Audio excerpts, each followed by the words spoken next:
Hello, this is Grandmaster Ron Stone, and I want to welcome you to another one of our Hapkido podcasts, sponsored by the USA Hapkido Union.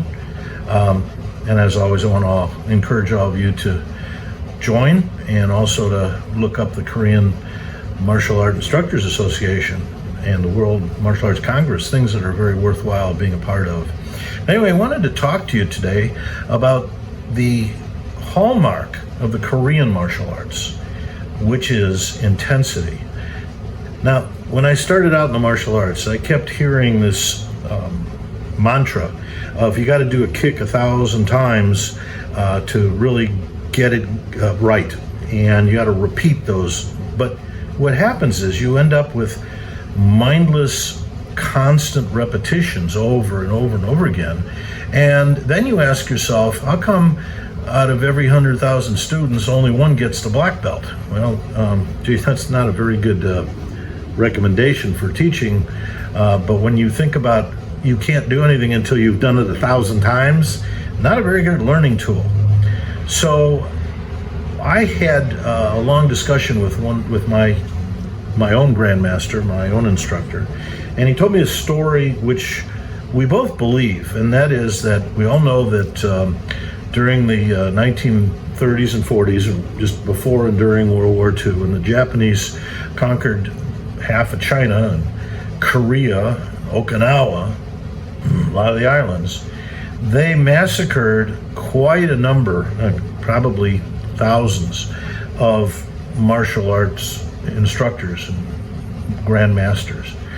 But they also managed to capture and bring back to Japan several very high-ranking martial artists from Korea and Okinawa. And what I was taught was that what they did was they brought them in so that they could help train their own soldiers. And what ended up happening was these grandmasters invented the whole, you got to do this kick 1,000 times before we can move on. And it wasn't to perfect Japanese martial arts. No, I'm nothing against the Japanese martial artists. But the idea was to teach them to do 1,000 repetitions to slow their learning process down. And when you get to know the Korean martial arts, you realize that what differentiates the martial arts in Korea is intensity. It's a mindset, it's a physical activity-based learning, and it is an emotion-based learning system. So rather than 1,000 weak, boring kicks, you do several that just have everything you got behind them.